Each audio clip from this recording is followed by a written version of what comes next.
Hey guys, welcome to back my YouTube channel. तो इस video में हम आज बात करने वाले हैं 11th का एक मोस्ट इम्पॉर्टेंट टॉपिक जो हमें देखने को मिलता है केमिस्ट्री में, एटॉमिक स्ट्रक्चर में। आज एटॉमिक स्ट्रक्चर का हम एक इम्पॉर्टेंट टॉपिक लेंगे कॉल्ड एटॉमिक रेडियस। हम निकालेंगे आज एटॉमिक रेडियस किसके बराबर होता है, ये हम देखेंगे। सबसे पहले उसकी एक्सप्रेशन निकालने से पहले हमें तीन चीज़ों पे नज़र होनी चाहिए।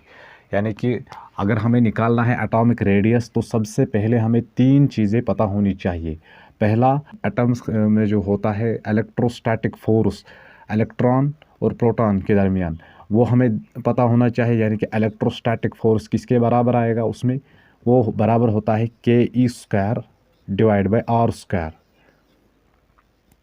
और सब उसके बाद इलेक्ट्रॉन को जो सर्कुलर पाथ में घुमाता है वो हमें पता होना चाहिए। यानी कि सेंट्रल पिटल फोर्स वो किसके बराबर होता है, mv² डिवाइड बाय r। और एक और चीज़ हमें पता होना चाहिए, वो होता है बोहर्स का सेकंड पोस्टुलेट। बोहर्स का सेकंड पोस्टुलेट कहता है एंगुलर mvr वो बराबर होता है nh divide by 2π। Atomic radius निकालने के लिए सबसे पहले हमें पता होना चाहिए इलेक्ट्रोस्टैटिक फोर्स किसके बराबर होता है। दूसरी बात, हमें सेंट्रल पिटल फोर्स पता होनी चाहिए, वो किसके बराबर होता है, इलेक्ट्रॉन का, वो बराबर होता है mv² डिवाइड बाई r। और हमें बोहर्स का सेकंड पोस्टुलेट पता होना चाहिए, यानी कि mvr is equal to nh divide by 2π।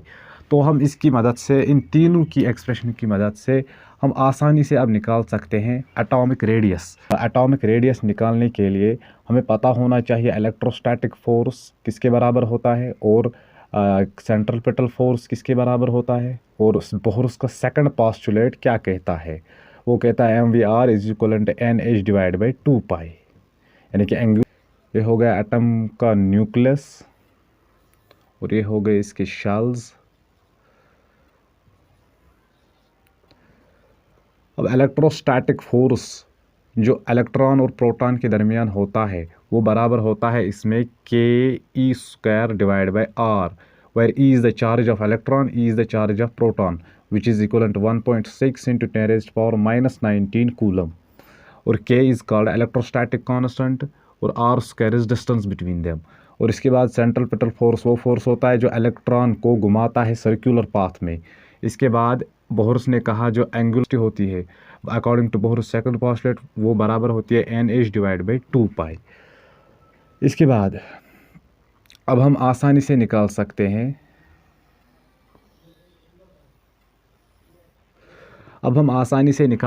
हैं, एटॉमिक रेडियस। पहले एटॉमिक रेडियस निकालने से पहले हम एटॉमिक रेडियस निकाल सकते हैं जब क्या इलेक्ट्रोस्टैटिक फोर्स वो बराबर होगा सेंट्रल पिटल फोर्स। यानी कि जब mv² centripetal force mv² divide by r वो बराबर होगा किसके बराबर, वो बराबर होगा electrostatic force, that is ke² divide by r²। Electrostatic force किनके दरमियान होता है, वो होता है इलेक्ट्रॉन और प्रोटॉन के दरमियान। और सेंट्रल पिटल फोर्स होता है इलेक्ट्रॉन को जो सर्कुलर पाथ में घुमाता है। अब इसके बराबर जब ये दोनों आपस में बराबर होंगे तो यहाँ से एक r और यहाँ से एक r कट जाएगा, तो यहाँ से मुझे बराबर आएगा mv² is equal to ke² divide by r। अब यहाँ से v का वैल्यू हम पहले फाइंड आउट करेंगे, वो हम निकालेंगे किसकी मदद से, according to Bohr's second postulate. Bohr कहता है जो एंगुलर वेलोसिटी होती है इलेक्ट्रॉन की वो होती है बराबर mvr is equal to nh divide by 2π, where n is Schall value, h is Planck's constant, m is mass of electron, v is velocity of electron। तो यहाँ से मुझे v जो है वो मुझे बराबर आएगा v is equal to nh upon 2πmr।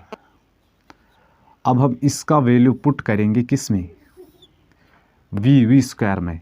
तो यहाँ से आएगा मुझे बराबर v² की जगह nh डिवाइड बाई 2πmr का होल स्क्वायर, और यहाँ से ke² ऐसे ही अपॉन में r। अब हम इसको स्क्वायर देंगे तो यहाँ से आएगा विच इम्प्लाइज